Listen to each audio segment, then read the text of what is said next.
Salamat sa inyong magtutok mga bossing, Luzon, Visayas at Mindanao. Kung kayo'y nanonood sa amin, hindi lang ako puro galit, may laman ho aking mga sinasabi at matututo hong iba sa inyo na talaga matitigas ang ulo. Yung mga nagdudunong-dunungan, mga rebelde, ay mga rebeldeng mga kabataan, mas makinig kayo. Ang pagsasalita ko rito parang tatay, whether you like it or not. Kaya ako'y nagpapasalamat para sa akin sa sinasabi itong anak ni Kiko Pangilinan. Ang sinabi niya ay ako'y kumbaga para sa akin, ito'y masasabi ko na lang. Ay salamat naman, ginamit mo na yung hashtag Hija. Ngayon, pag sinabi kong hashtag Hija, pag sinabi mo na yan, yan ay parang yan sa parting yan, okay? Wag na yan, wag na yan.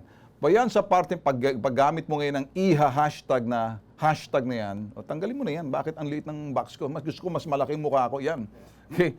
Gusto kong paggamit ng Hija ngayon, for life, para mong sinabi, nandun ako laging parang iyong anghel na laging nakagabay sa iyo. Sa tuwing ginagamit mong Hija, nandun yung anino ko gumagabay sa iyo. Kung hindi kaya ng tatay mo, let be me your dad. A little bit more sarcastic, but it's true. But anyway, kung sakaling hashtag Hija, anytime that you see hashtag Hija, it's Ben Tulfo talking. It's all about sex offenders, how not to become a victim. Stop your egotistic, childish, and infantile ideas, and all you millennials, listen carefully. I'll be talking to you like your father. You may not like the way I talk, but siguro mali lang dahil mali yung sinasabi ng Inquirer. Putting words into my mouth is wrong. Now ngayon, balik ko tayo dito. Ako kasi mga boss, let's put it this way. Baka humabat lalalim, hindi nyo na maintindihan. Mas maganda siguro, papakita namin sa inyo. Ito ho kasi, totoo to may mga confessions, pangungumpisal, etong mga sex offenders. Yung iba naman, ayaw nila. Yung iba naman, magsasabi ng totoo. Tulad ito, mga Filipino to sa US. Alam niyo ba, karamihan sa mga Filipino sex offenders, tumatakbo na sa atin dito. At sinasabi ngayon ng US, as long as you stay there, that's fine, but you be careful. Kumbaga na-serve na lang sentence nila for their convicted sex offenders. Ayaw nila yung for life sex offenders sila. Napapahiya na sila kasi kahit trabaho sa komunidad.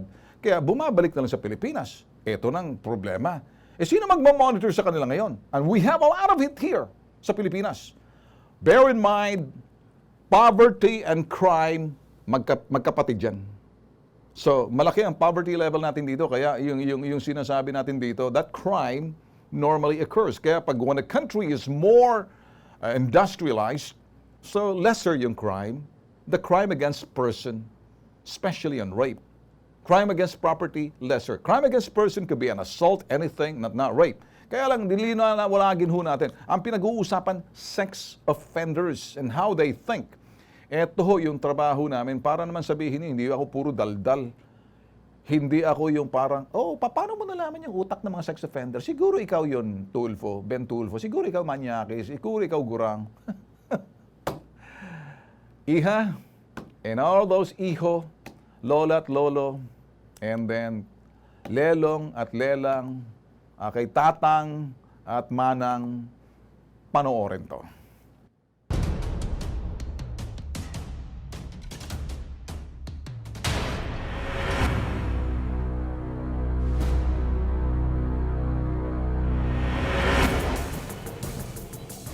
Taong 2009, matatandang tinungo ng grupo ng Bitagang Vallejo City, California upang alamin ang batas ng Amerika laban sa sex offender o ang Megan's Law. Unang araw ng investigasyon, isang Pinoy sex offender ang sorpresang pinuntahan ng Vallejo Police kasama ang bitag. Matagal na itong hindi nagpapakita sa mga otoridad. Napaso na ata, hindi pa nagpaparegister kaya binibisita na sila ngayon. Ang isang sex offender ay may responsibilidad na mag-update ng records sa kanilang probation officer bilang kasunduan sa kanilang pansamantalang kalayaan. Subalit, ang Pinoy na si Atienza lumabag sa kasunduan. Hindi na siya nakipag-usap sa Vallejo Police. Ayon sa kamag-anak, umuwi na raw si Atienza sa Pilipinas. Been deported, so he's now living in your country. And if he comes back to our country, then he gets arrested and charged federally. So that's what happens. tuluyan na nito tinakasan ang buhay ng isang sex offender sa Vallejo City, California.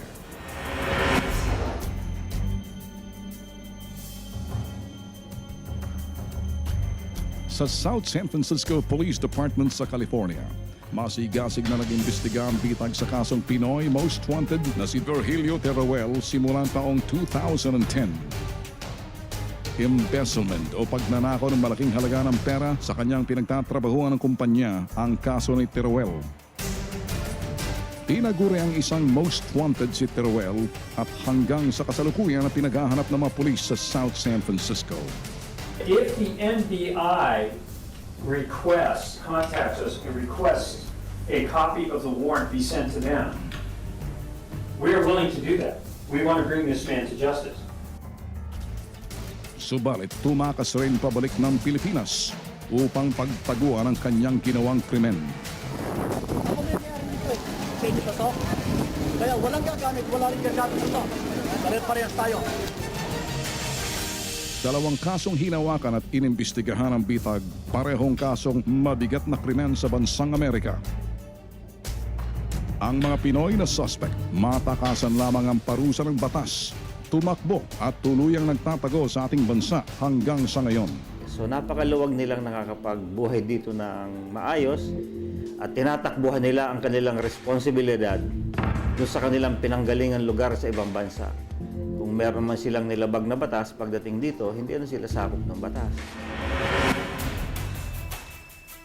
Nagagawang magtago ng kriminal, partikular ang mga sex offenders sa bansang Pilipinas dahil sa madaling pagkuha ng dual citizenship sa ating bansa. Ito yung butas ng ating batas na kumakanlong sa mga kriminal mula sa iba't ibang bansa sa mundo. Republic Act 9225, sa batas na yan nakasaad na ang any natural-born Filipino citizen who was naturalized in a foreign country may apply for citizenship retention and reacquisition. Yun lang po ang ini-implement ng Bureau na requirements. Unfortunately, wala kaming kapangyarihan para to look into those issues.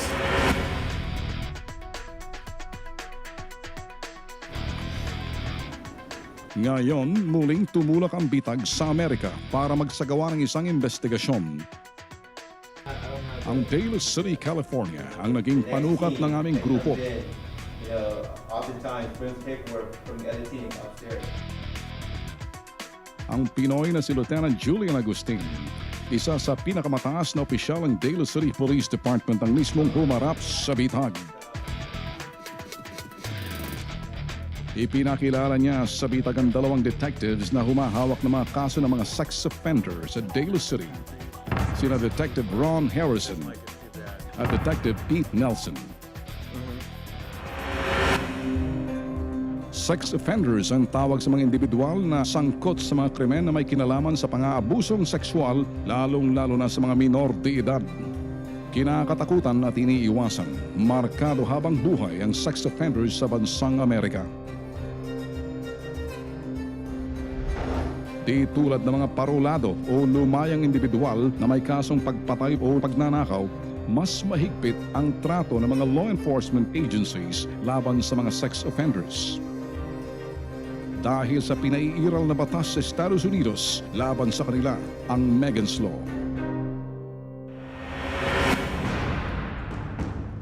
Ang Megan's Law ng Estados Unidos ay naisabatas at naipatupad simula noong 1996. Ang batas ay nag-ugat sa kasong panggagahasa at pagpatay sa 7 taong gulang na si Megan Kangka. Ang suspect sa panggagahasa at pagpatay sa biktima, isang sex offender na kapitbahay lamang nila. Dahil dito, isang hakbang na pag-iingat ang itinulak ng mga magulang ni Megan upang pag-ingatin ang bawat komunidad sa mga sex offenders na paggala-gala lamang. Sa ilalim ng Megan's Law, tungkulin ng gobyerno na ipaalam sa publiko ang paglaya ng isang sex offender. Obligasyon naman ng isang sex offender na ipaalam sa otoridad ang lahat ng impormasyon ng kanyang pagkakilanlan, maging ang lugar na kanyang tinitirhan o bagong tinutuluyan. Sa ganitong paraan, nagbibigyan ng babala ang publiko ukol sa paninirahan ng isang sex offender sa kanilang komunidad. Ipinakita sa bitag ni Detective Ron Harrison ang record ng lahat na sex offenders sa Daly City. Can anybody in the community look at the website of Megan's Law if the neighbor just moved in? It's possible sex offender. Is that a way to check? Yes, yeah. It's all public information. So once you jump on the website, it tells you where the person lives and what his conviction was. Lahat sila bantay sarado ng Daly City Police. Ayon kay Detective Harrison, sa website ng Megan's Law matatagpuan ang lahat na mahalagang impormasyon may kaugnayan sa isang sex offender. Ang lahat ng ito may tuturing public information. What Megan's Law will do, it will show you a photograph of a convicted registered sexual offender. It will tell you the type of crime that he has committed in a general sense, such as a crime against a child under the age of 14. And it will sometimes give you the actual address where that person resides, and sometimes just give you the general area. But you can actually look at a map of the community or the city that you live in, anywhere in the United States, and see a little dot for every registered sexual offender that lives in your community. And what that does is it causes awareness of the fact that you know that this person is in your community. You're going to protect your children accordingly. You're going to make sure that they're not in the area where this person frequents. Because I think knowledge is the best thing to fight sexual child abuse. And if you are armed with the knowledge of who lives in your neighborhood and who poses a danger, it helps you maneuver and go through your lives with your families without any problem.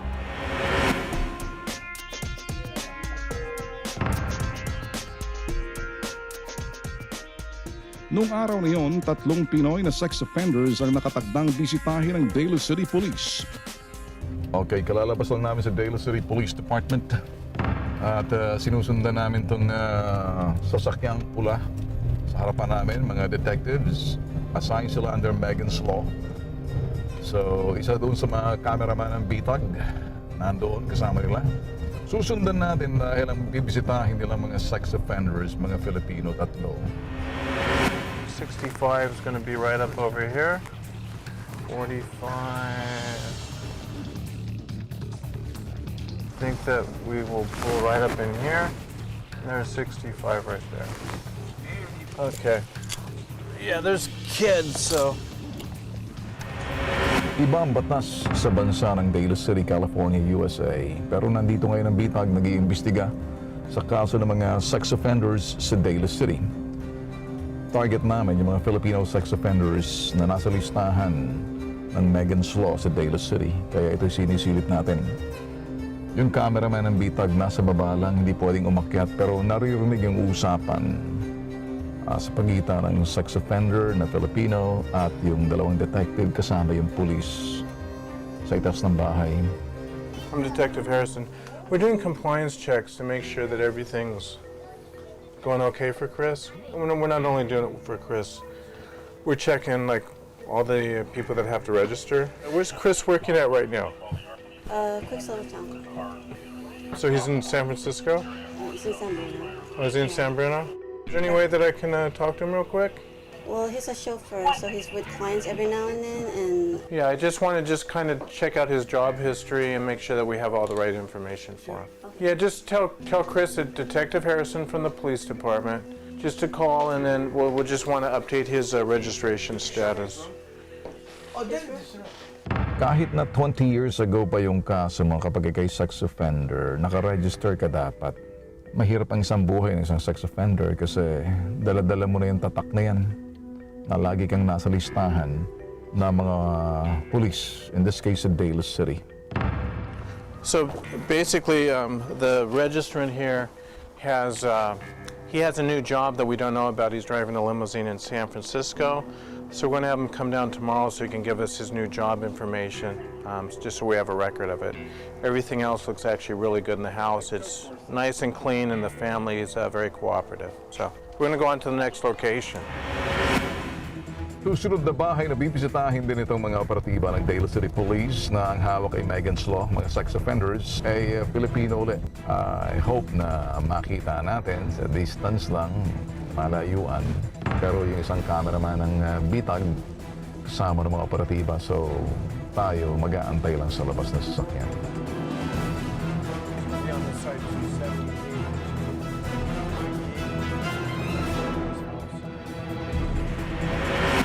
There we go, 278.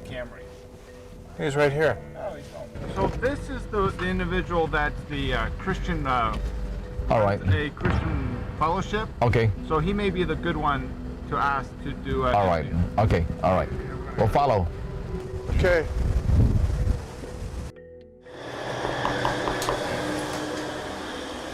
Hi, I'm with Daly City Police. Is Edgardo here? Can I speak with him, please? I'm sorry, no. He's not in any trouble. We're just doing compliance checks. Hi, Edgardo. Hi, I'm Detective Harrison with Daly City Police. How are you? Just making sure that your registration's all good and everything's looking fine. We're just making contact with all 290s in the area. We came by your house and you're actually not home now. Is there any way you can come by that we can chat with you a little bit? Are you able to come back or are you busy right now? No, I was going to chat with you and make sure everything's okay at your house, that's all. But if you're busy or not able to, that's fine. Obviously, you live here. Your daughter's confirming that. All right, thank you very much, sir. Bye-bye. He said that he's doing fine. He's deep in San Francisco at his work. He takes Caltrain home, and he won't be home till after 6. But as you can see, he lives here. He's been complying with his registration. He last registered a couple months ago, and he's not having any difficulties with anything. He's still involved with his ministries. Is he active still with the ministry? Yes. It appears that he is. I've seen a lot of Christian individuals, and they would take responsibility for their action. Right. Accepting that, and part of the process of changing. They're kind of like remorseful, but they did. He started up the Christian fellowship after the incident. This incident is been a while. It's been All right. several years Yes, in yes, between, yes. and he Yes, hasn't been in trouble since. All right. Yeah, we have after this we have 3 other stops. Okay, we're heading to Woodland now.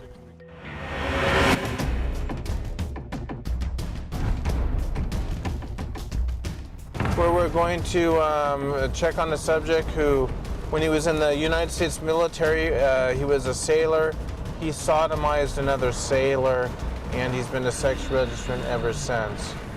So we're going to go check and see if he's home today to determine that everything's okay with his registration. So it's just about 1.5 miles down the road here. 55 and then 59. We'll be right here. Okay, let's go make contact, and then we'll let him know about Edgar. Nasa labas lang tayo ngayon, nag-aantay tayo sa ating sasakyan habang pumasok yung mga dalawang detectives kasama yung isang police in Daly City at yung cameraman ng bitag. The usual, i-interviewin nila, titingnan, sisilipin yung isang sex registrant. Panghuli na tong sex registrant na to at Pilipino rin. So, yung isa't dalawa, kaninang binisita natin wala dahil nagtatrabaho. Maaga kasi, weekdays, kaya wala sila. Hello!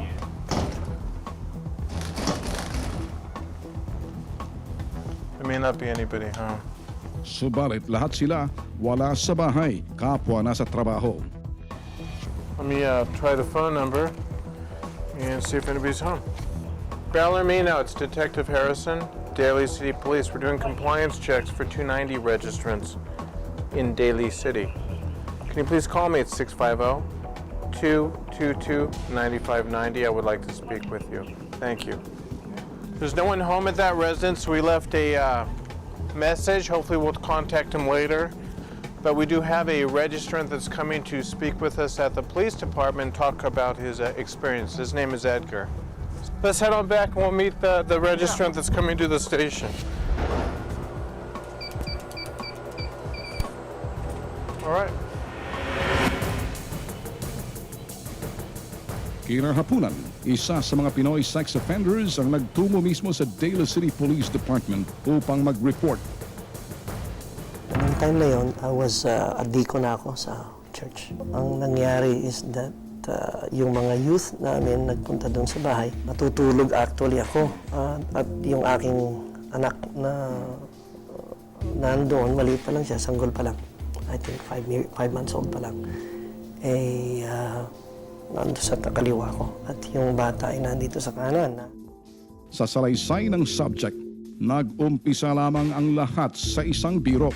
Subalit na uwi sa aksidenteng nadapian niya ng halik sa labi ang bata.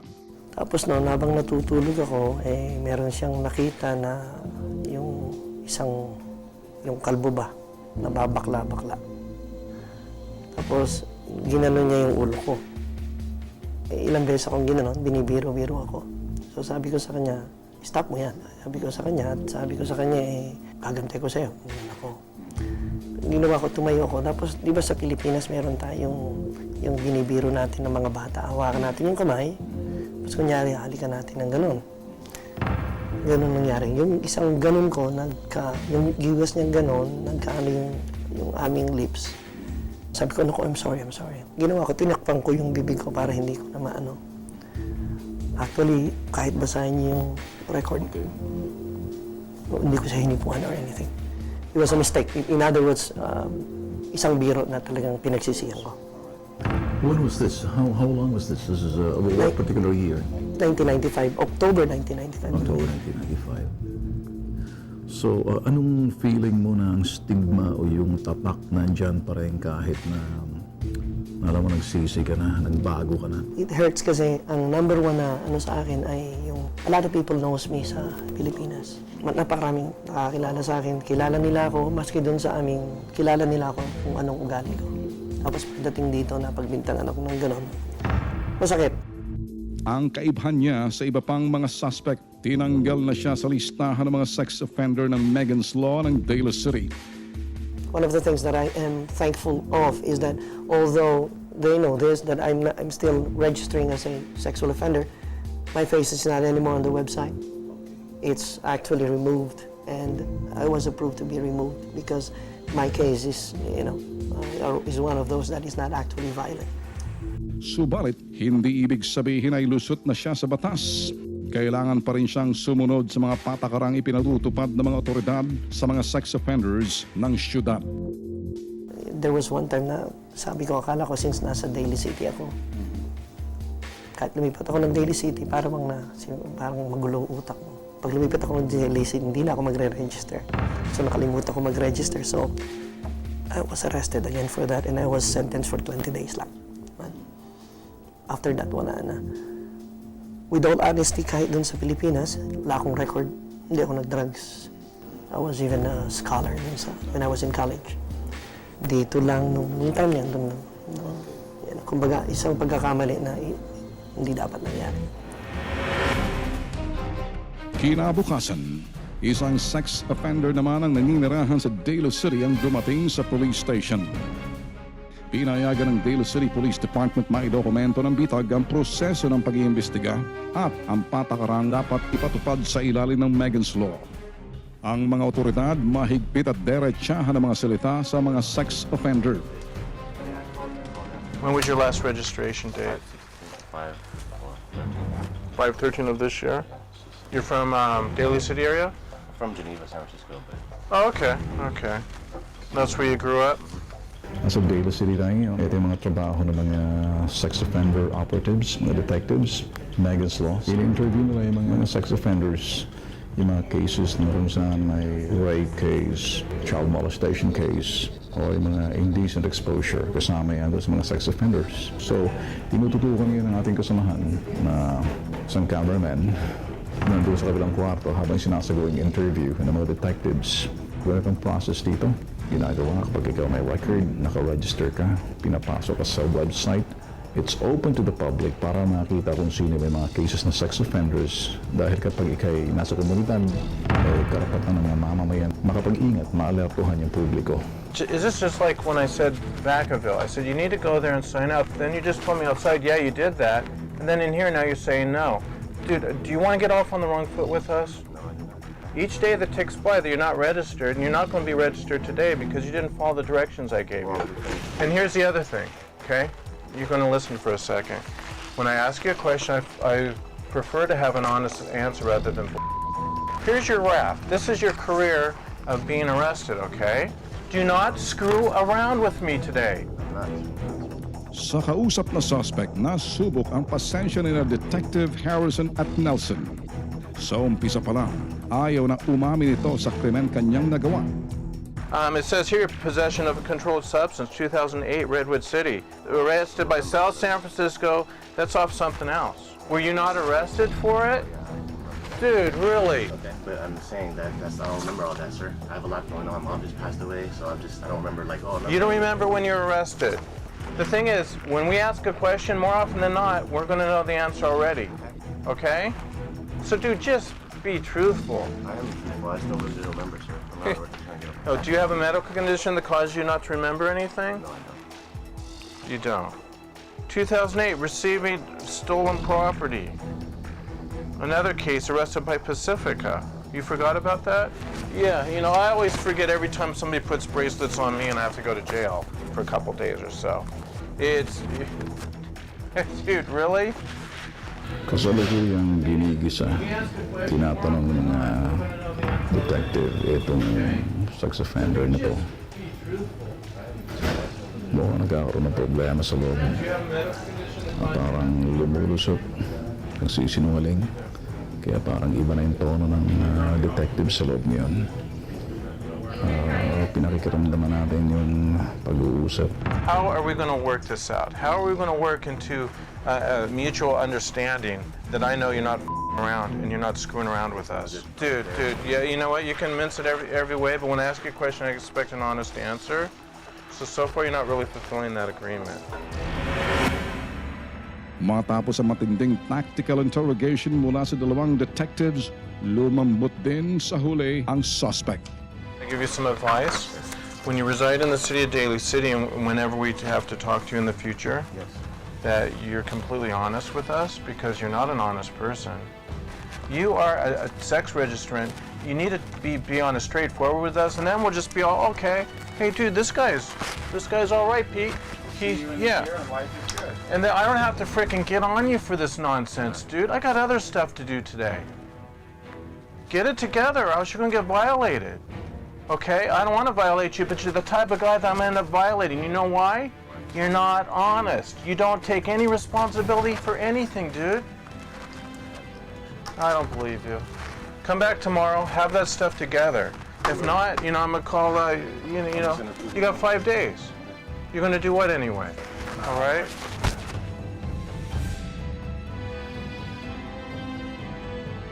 All right. Come back tomorrow and bring the right stuff, okay? Oh, did you listen to that? Yeah. Okay. Good. The way you feedback, just in case. Well, see, these guys want to pull a fast one. They don't want to take responsibility. He doesn't have the right paperwork. Ang inyo napanood mga boss, ay aktwal ho na ito'y pag-iimbestiga sa mga sex registrant. Mga sex offenders sila, convicted felon sila. Kaya lang pag nakalabas na sila, abay minomonitor pa rin. Anong meron tayo sa Pilipinas? Again, here's a fact na dapat malaman ho ninyo. Karamihan ho ng mga Filipino sex offenders in the US, nagnawa na ho sila being minomonitor for life sa kanilang mga aktibidades, umuuwi na sa Pilipinas. At sinasabi ngayon ng mga US, as long as you stay there, remain there, that's your country's lookout.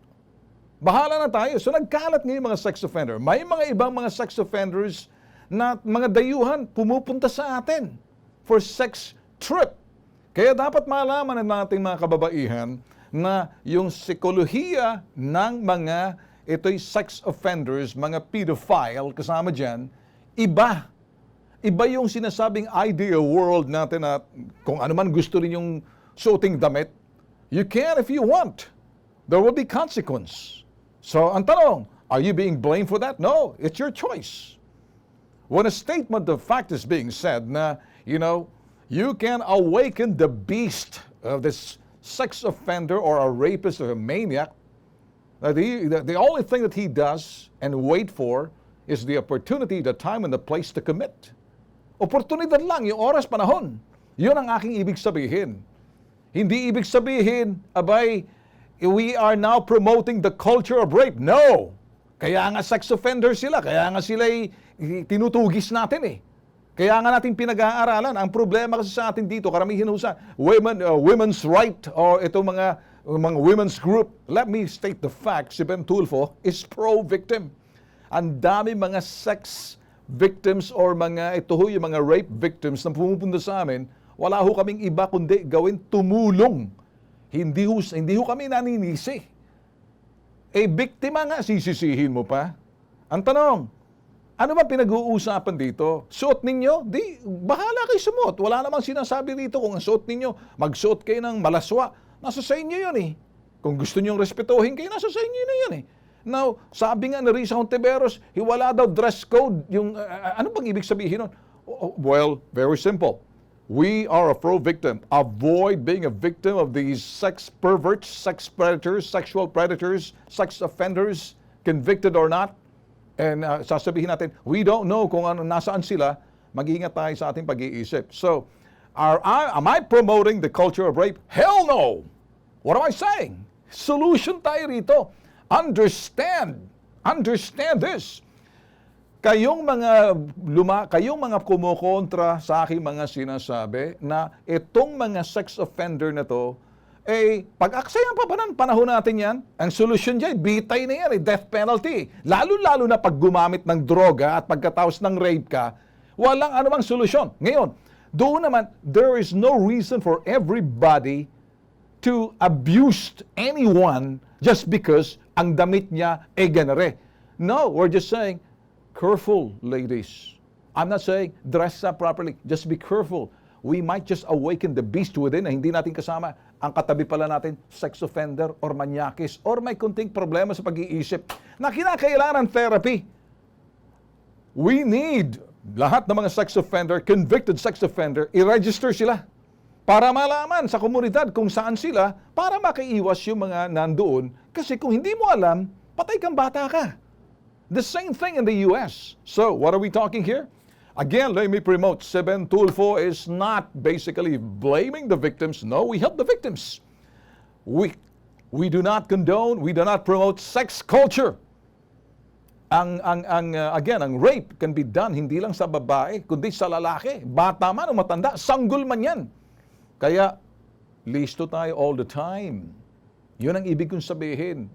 The freedom to dress in what you want, what you do, is yours. Nobody's stopping you, but it's just say, hey, think again.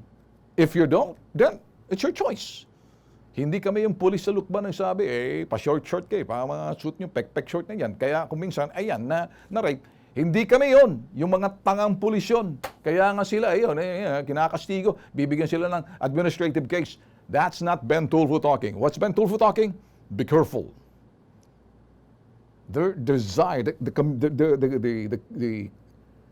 criminal's desire is always there. It could be dormant, sleeping, but be careful. We could awaken them. Am I promoting them? No. Am I saying, let's be careful, let's watch out. Vigilance. Don't give them space. We must be we must be outwitted. We must not be outwitted. We must not fall victim. We should always be vigilant. Yun ang ibig sabihin ni Ben Tulfo. Inquirer, Rappler, tigilan nyo ng pagsasalsal ng balita ninyo. Wala na akong oras dito. See you tomorrow. Adios.